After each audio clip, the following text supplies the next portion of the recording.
Sveiki. Sveiki. Labas. Hei. Čia mūsų pirmasis video dienoraštis. Per kurį kalbėsime apie patyčias. Elektroninis. Elektroninės patyčias. Na, šiame video dienoraštyje bandysime parodyti, kaip patyčias patyrė viena mergaitė. Naujokė.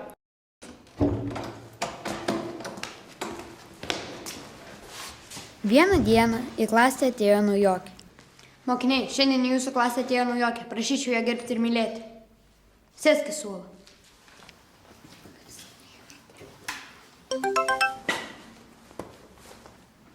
Mokiniai, man reikia išeiti. Darykite 66 pratimą. Sveikos, mano vardas. Mums dzin, koks tavo vardas. Tu smirdi. Aš nesmirdžiu. Ne, nesmirdi. Tik tai kažkokia žuvim atsiduoda nuo tavęs.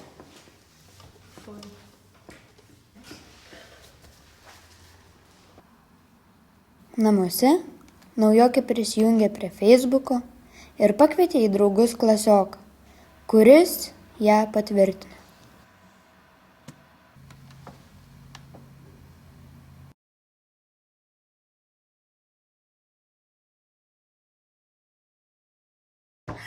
Kitą dieną mokykloje merginos ir naujokė buvo draugės, bet neilgam.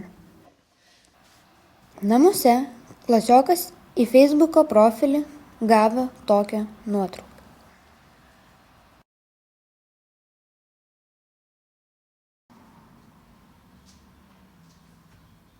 Šią nuotrauką palaikino beveik pusė mokyklos. Komentarai buvo patys skaudžiausi. Naujokė gavo krūvą skaudinančių žinučių į telefoną, į Facebooką ir į e-mailą. Ji nežinojo, ką daryti. Skaitykloje klasiokės, šios netikros pafotoshopintos nuotraukos autorės labai džiaugiasi šiuo bajeriu.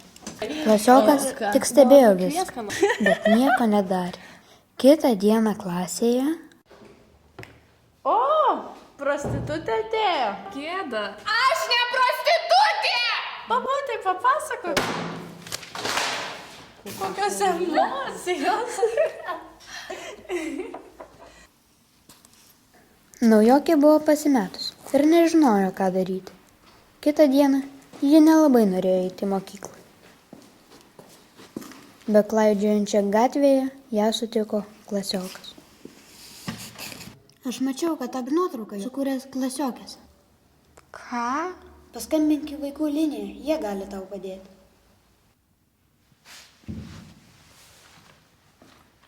Naujokė nepaklausė klasioko Čia tau už nuotraukas ir nusprendė savaip išspręsti šią problemą.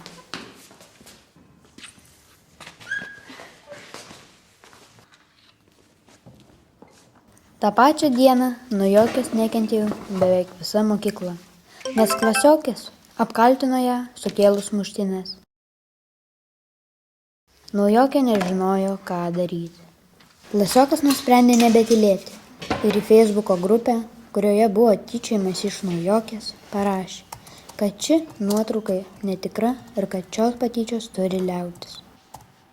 Klasiokės tik pasijuokė ir pasityčiojo iš klasioko pastangų. Davai, rašyk.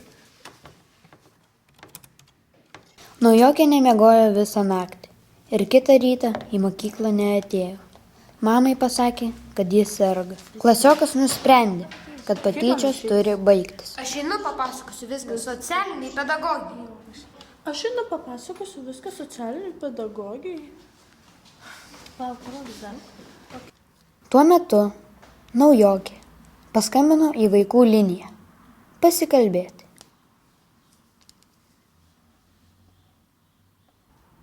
Socialinė pedagogė rimtai pakalbėjo su naujokės skriaudėjomis. Klasiokės pašalino iš Facebooko pafotoshopintą naujokės nuotrauką. Po skambučio į vaikų liniją naujokė nusiramino ir pasijuto tvirtesnė. Ir jau žinojo, ką daryti. Ji viską papasakojo savo mamai. Mama jai padėjo pašalinti skausmingus komentarus ir provokuojančias žinutes. Prieš pašalindamas komentarus ir žinutes, naujokė su mama išsaugojo kompiuteryje print screenus su tomis žinutėmis, kaip įrodymą apie elektroninės patyčias. Po to Jos pranešė Facebooko administratoriui apie grupę, kurioje skelbiamas naujokai žaidinėjantis turinys ir paprašė tą grupę pašalinti. Štai tokia istorija. Visą tai išgalvota, bet gali būti ir tikra.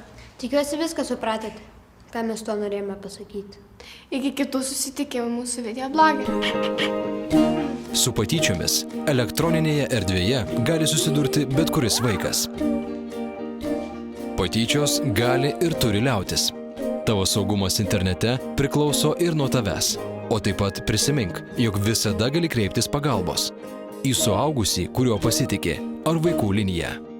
O jei kyla sunkumų pašalinant tave žeidžiančią informaciją iš interneto, kreipkis į karštąją liniją svetainėje www.draugiškasinternetas.lt. Nelik nuošalyje. Tu gali padėti sustabdyti patyčias. Patyčios internete skaudina tavo bendramžius. Tu neturi teisės taip elgtis. Nesityčiok. Patyčias galima sustabdyti tik bendromis pastangomis. Nebūk abejingas ir pats neskleisk patyčių.